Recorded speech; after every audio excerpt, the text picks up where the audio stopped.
Good morning, students. Today I will further continue the fifth chapter of Geography. Jamshedpur.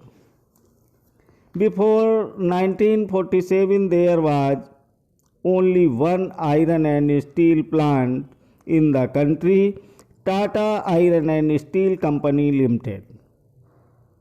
1947 से पूर्व भारत में केवल एक इस्पात का कारखाना था जो Tata iron and steel company limited, जिसको टिस्को बोलते हैं।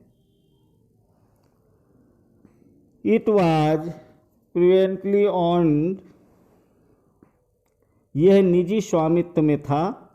After independence the government took the initiative and set up several iron and steel plants. स्वतंत्रता के पश्चात भारत ने यह कार्य अपने हाथ में लिया और बहुत से लोहा इस्पात संयंत्र स्थापित किए। TISCO was started in 1907 at Sachi, Kharkai in Jharkhand. Geographically, Jamshedpur is the most conveniently situated iron and steel center in the country. Jharkhand में स्वर्ण रेखा और खरकई नदियों के संगम के समीप साची में सन 1907 में टिस्को की शुरुआत की गई थी। बाद में साची का नाम बदलकर जमशेदपुर रखा गया। भौगोलिक रूप से जमशेदपुर देश में लोहा इस्पात केंद्र के रूप में सर्वाधिक सुविधाजनक स्थान पर है। साची was chosen to set up the steel plant for several reasons. साची को कई कारणों से इस्पात संयंत्र स्थापित करने के लिए चुना गया। This place was only 32 kilometers away from Kalimati station on the Bengal Nagpur railway line. यह स्थान बंगाल नागपुर रेल मार्ग पर कालीमाटी स्टेशन से मात्र 32 किलोमीटर की दूरी पर था। It was close to the iron ore, coal and manganese deposits as well as to Kolkata, which provided a large market. यह स्थान लौह अयस्क, कोयला और मैग्नीज निक्षेपों के साथ साथ कोलकाता के निकट भी था। TISCO gets coal from Jharia coal fields and iron और limestone, dolomite and manganese from Orissa and Chhattisgarh. TISCO को झरिया कोयला क्षेत्रों से कोयला और उड़ीसा तथा छत्तीसगढ़ से लौह अयस्क, चूना पत्थर, डोलोमाइट और मैग्नीज प्राप्त होता है। The Kharkai and Swarnarekha rivers ensured sufficient water supply. Kharkai और स्वर्ण रेखा नदियों से पर्याप्त जल की आपूर्ति होती है। Government initiative provided adequate capital for its later development. सरकारी प्रोत्साहनों से इसे पर्याप्त पूंजी उपलब्ध हुई. In Jamshedpur, several other industrial plants were set up after TISCO. Jamshedpur में टिस्को की स्थापना के बाद कई अन्य औद्योगिक संयंत्र स्थापित किए गए. They produce chemicals, locomotive parts, agricultural equipment, machinery, tin plate, cable and wire. इनमें रसायन, इंजनों के पुर्जे, कृषि उपकरण, मशीनें, टिन की चादरें, केबल और तार का उत्पादन किया जाता है. The development of the iron and steel industry opened the doors to rapid industrial development in India. Bharat में लोहा इस्पात उद्योग के विकास से त्वरित औद्योगिक विकास आरंभ हुआ. Almost all sectors of the Indian industry depend heavily on the iron and steel industry for their basic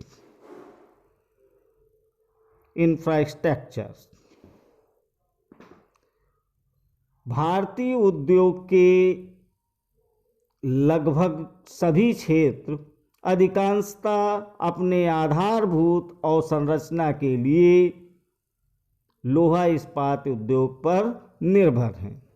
The Indian iron and steel industry consists of large integrated steel plants as well as mini steel mills.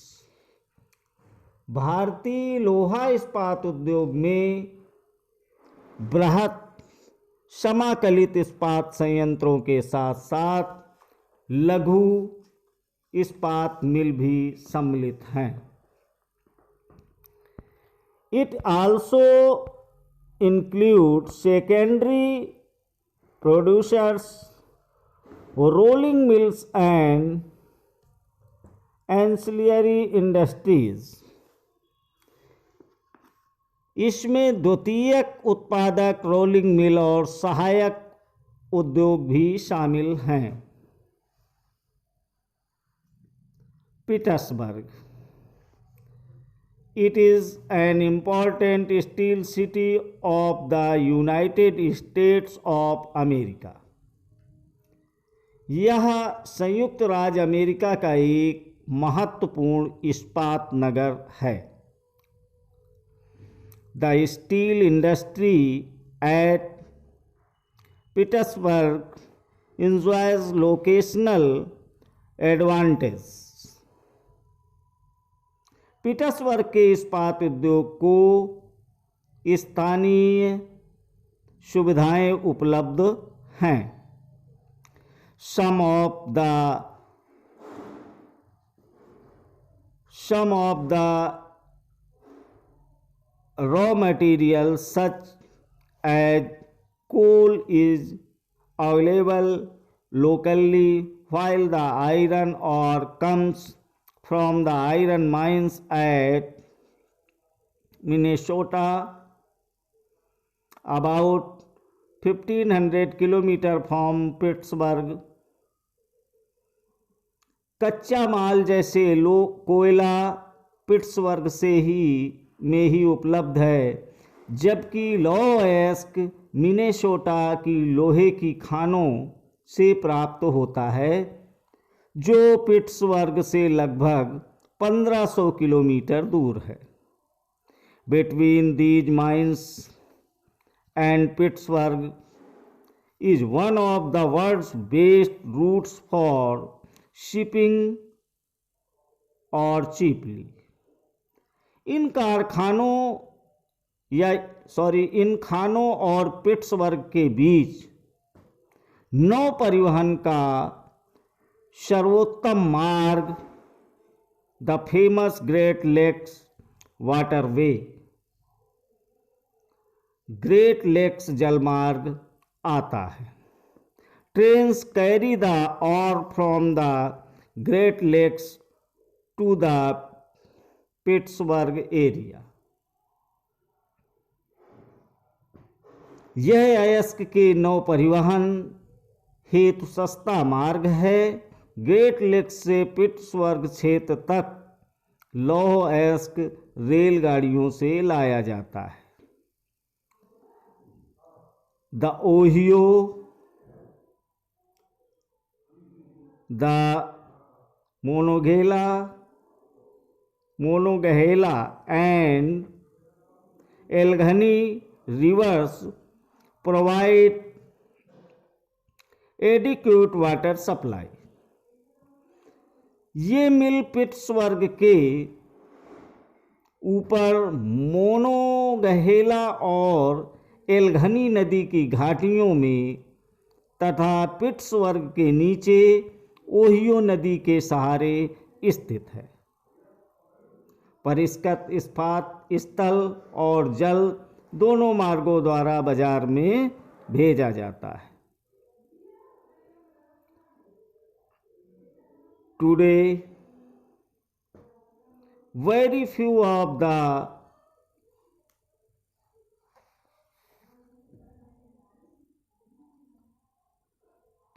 the large steel mills are in Pittsburgh itself. They are located in the valleys of the Monongahela and Elgin rivers above Pittsburgh and along the Ohio rivers below.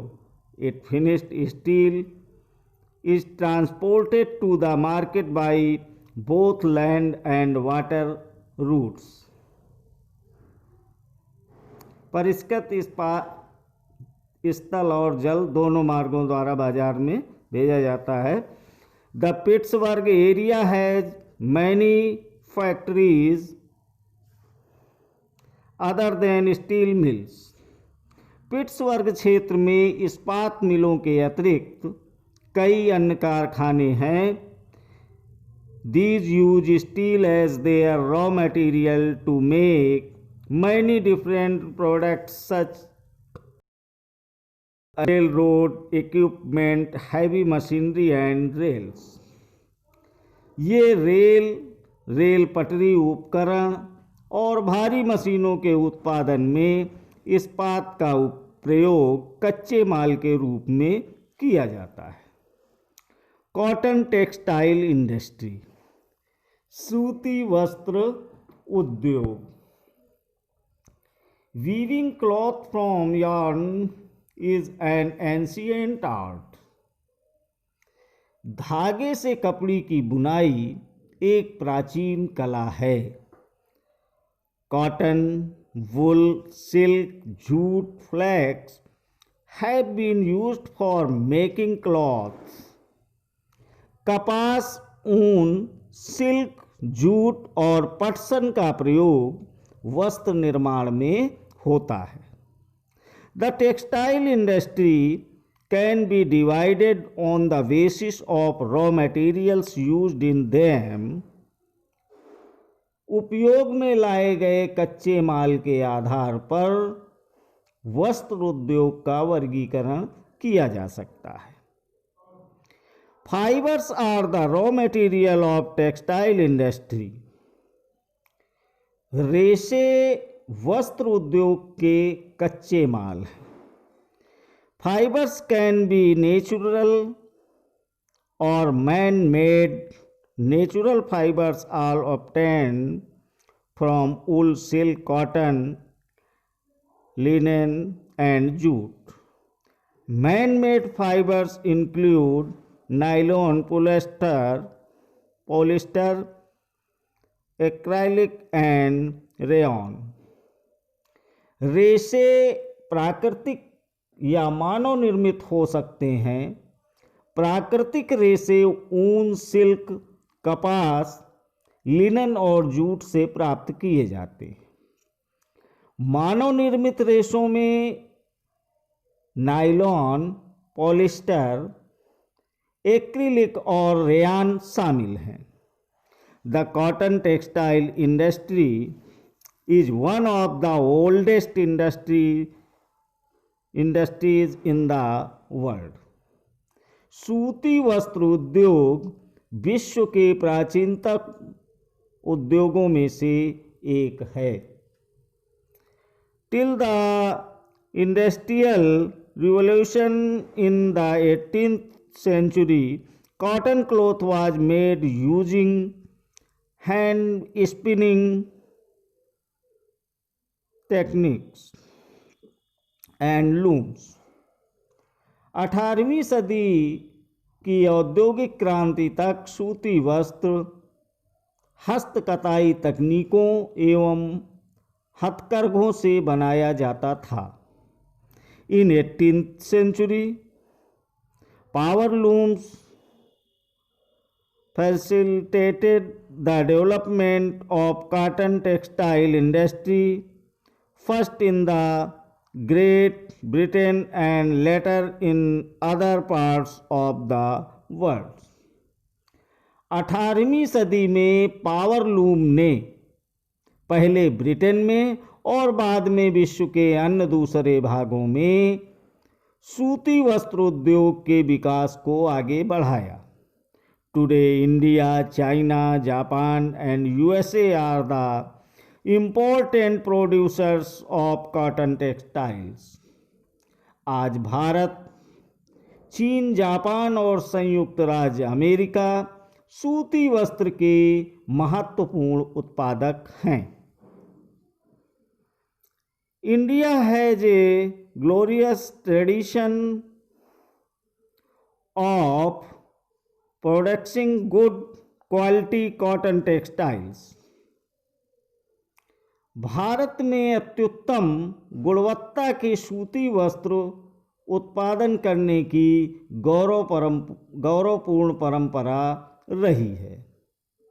Before the British rule, Indian hand spun and hand woven cloth already had a wide market. British शासन से पूर्व हाथ से कते और हाथ से बुने हुए वस्त्रों का एक विस्तृत भारतीय बाजार था। The muslins of Dhaka, chintz of Masulipatnam, calicos of Calicut and gold work cotton pieces of Burhanpur, Surat and Vadodara were known world wide for their quality and design. Dhaka का मलमल,